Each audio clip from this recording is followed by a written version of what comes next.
So hi guys, I hope everyone is doing good. And आज हम बात कर रहे हैं एंग्लो ईस्टर्न की। एंग्लो ईस्टर्न के जो कॉलेज है एमा उसकी, and how to file applications, how to get into the college, how to prepare for the examinations, कितने एग्जाम होते हैं, कितने शिफ्ट्स हैं कंपनी के पास, what is the how many number of shifts they are managing, and what is the scenario overall. So last तक देखना video, otherwise आधी चीजें समझ में आएंगी एंड आधी नहीं, and then same questions repeatedly मेरे पास आते रहते हैं। That's why we are actually talking about this topic today. So Anglo Eastern being one of the biggest management companies in the world, सबसे ज़्यादा मैनेजमेंट शिप्स जो हैं वो एंग्लो ईस्टर्न के ही पास हैं, based headquarters based in Hong Kong, and owner is British. So ये तो नॉर्मल छोटी सी एक बात हमने समझ ली एंग्लो ईस्टर्न की। नाउ एंग्लो ईस्टर्न के पास शिप्स कितनी है? Anglo Eastern is having around 750 plus ships which they are managing. They are not the owners, being very clear.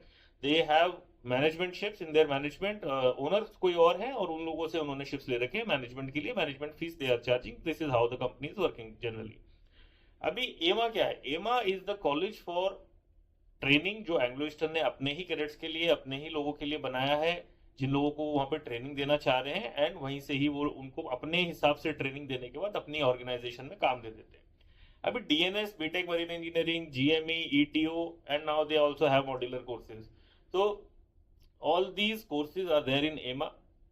Now talking about DNS या बीटेक मरीन इंजीनियरिंग सेम ही application है सबकी। Sponsorship का procedure भी same है, IMUCT clear करना होता है दोनों कोर्सेज के लिए। सिंस ज्यादा बच्चे इसी चीज के लिए इंटरेस्टेड होते हैं, इसलिए हम इसके बारे में आज बात कर रहे हैं। अभी डीएनएस का एप्लीकेशन कैसे भरना है?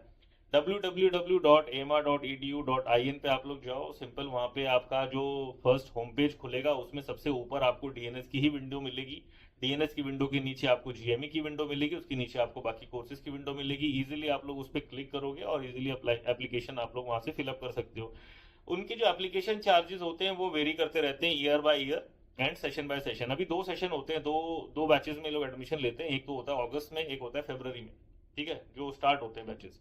इनके जो एग्जामिनेशन होते हैं वो 2-2 ढाई-ढाई महीने पहले ही लोग करा देते हैं, एंड उसके बाद ये लोग चेकिंग करके, रिजल्ट्स आउट करके, एंड सिलेक्शन प्रोसीजर अपना फाइनलाइज करके अगस्त और फरवरी में बैचेस अपने कमेंस कर देते हैं।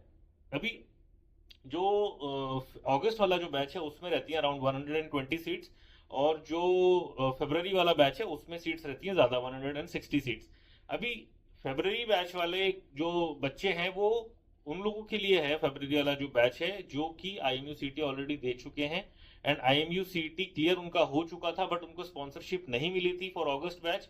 तो उन लोगों के लिए वो लोग अलग से नवंबर में एग्जाम कंडक्ट कराते हैं, दिसंबर में एग्जाम कंडक्ट कराते हैं, सीरीज ऑफ एग्जामिनेशन होता है, एंड वो सब कराने के बाद उसको वो फिर लोग फाइनलाइज करके एंड फरवरी में कमेंस कर देते हैं।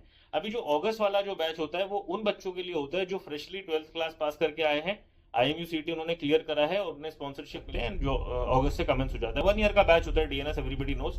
बीटेक मरीन इंजीनियरिंग 4 साल का होता है, that is a different story. तो बट जो बैचेस जो कमेंस होते हैं वो हो रहे हैं अगस्त से और फरवरी से। सीट्स भी हमारी इसमें क्लियर हो गई, कितनी सीट्स आ रही हैं। अभी एप्लीकेशंस कैसे भरनी है वो इजीली आप लोग वेबसाइट पे जाकर के मैंने बताया, उसमें आप फिलअप कर सकते हो। अभी प्रिपरेशन कैसे करती है उसके ऊपर बात करते हैं। See Anglo Eastern being one of the biggest college, applications भी उनके पास बहुत ज्यादा आती हैं, एंड सिमिलरली जब एप्लीकेशंस इतनी ज्यादा आएंगी तो कंपटीशन भी बढ़ जाएगा। अभी हर बच्चे को एंग्लो ईस्टर्न के बारे में पता है, बिकॉज सिंस इतनी बड़ी कंपनी है, कॉलेज इतना बड़ा है, तो एडवर्टीजमेंट भी उसी हिसाब से वो लोग करते हैं, and that's why people are much aware about that thing. अभी एप्लीकेशन भी इसी वजह से उनके पास बहुत ज्यादा आती हैं, and they have that liberty कि वो लोग अपने हिसाब से बच्चों को सिलेक्ट कर सके, क्राइटेरिया अपने हिसाब से सेट कर सकते हैं वो लोग, ताकि वो बेस्ट स्टूडेंट्स को सिलेक्ट कर सके। इसीलिए उनका जो परसेंटेज क्राइटेरिया होता है ना, सिलेक्शन का जो क्राइटेरिया होता है वो सबसे ज्यादा हायर रहता है, on the higher side for as compare to any other company अगर हम बात करें तो। अभी 70-75% वाले बच्चे जो 12th क्लास में 75% मार्क्स लेकर आ रहे हैं फिजिक्स, केमिस्ट्री, मैथ्स में, they are eligible for Anglo Eastern application form. अभी नॉर्मली जो डीजी शिपिंग का जो रेगुलेशन है वो है 60%, but that is for IMUCT। अभी बहुत सारी कंपनी 60% के ही क्राइटेरिया पे काम करती हैं, बट देखो जिन कंपनीज के पास सिलेक्शन का ऑप्शन है, इतनी एप्लीकेशंस आ रही हैं कि वो अपने हिसाब से selection criteria on the higher side ले जा सके, वो लोग ले जाते हैं। अभी एंग्लो ईस्टर्न के पास एप्लीकेशंस बहुत ज्यादा है, इसलिए वो सिलेक्शन क्राइटेरिया को भी अपने हिसाब से ऊपर ले गए हैं, ताकि वो क्रीम मार्केट से सिलेक्ट कर सके। अभी जब आप सिलेक्शन के लिए जाओगे या एप्लीकेशंस के लिए अप्लाई करोगे तो यू विल सी के बाकी कंपनी से, बाकी कॉलेजेस से जो परसेंटेज रिक्वायरमेंट है उसमें एंग्लो ईस्टर्न का हायर साइड में ही रहेगा, हमेशा इनका यही रहता था। पहले 65 था, फिर 68 हुआ, 70 हुआ, अभी 75 हो गया। May be in coming year ज्यादा चला जाएगा, बिकॉज एप्लीकेशन इतनी ज्यादा उन लोगों के पास आ रही है। अभी एप्लीकेशन फाइल करने के बाद यू गेट एन ईमेल कि भाई your selection, your application we have received and now you will be called for all these things, examinations and all. तो उसके बाद रिटन एग्जामिनेशन होता है उनका, ऑनलाइन होता है वो। रिटन का मतलब ऑनलाइन एग्जामिनेशन होगा, उसमें एमसीक्यूज आएंगे आपके। एमसीक्यूज देने के लिए आप लोग जाओगे, लेकिन वो आप घर पे बैठ के नहीं दे सकते, वो आपको एक डेजिग्नेटेड सेंटर वो लोग असाइन करते हैं। हर सिटी में डेजिग्नेटेड सेंटर्स उनके होते हैं, और वो वहां जाकर के आप लोग वहां पे जाकर के एग्जाम दोगे। कंप्यूटर सिस्टम पे ही बैठ करके एमसीक्यूज ही रहेंगे वो, उसको आराम से आप लोग वहां पे जाकर के अपने घर पे बैठ के नहीं दे सकते, लैपटॉप पे नहीं दे सकते, उसी डेजिग्नेटेड सेंटर के कंप्यूटर्स पे आपको जाकर के देने होंगे। वहाँ कैमरेज भी लगे रहते हैं एंड ऑल, सब कुछ वहाँ पे जेन्युइनली वो लोग ऑर्गेनाइज करके रखते हैं। उनकी अपनी भी टीम आती है, वो लोग जो मॉनिटर करते हैं कि एग्जामिनेशन सही से हो रहा है कि नहीं हो रहा है। ये सारे सिटीज में होता है, Delhi, Dehradun, Mumbai, Pune and lot of other cities also they conduct all this examination since they require lot of people to appear for those examinations now. अभी उस एग्जाम के बाद, जो ऑनलाइन एग्जाम है उसके बाद, वो लोग कट आउट करते हैं जितना उनको मार्क्स की रिक्वायरमेंट होती है, जितने बच्चे उनके लिए पास हो जाते हैं। उसके बाद they call for interview. Now when they call for interview they call you to Delhi और टू मुंबई।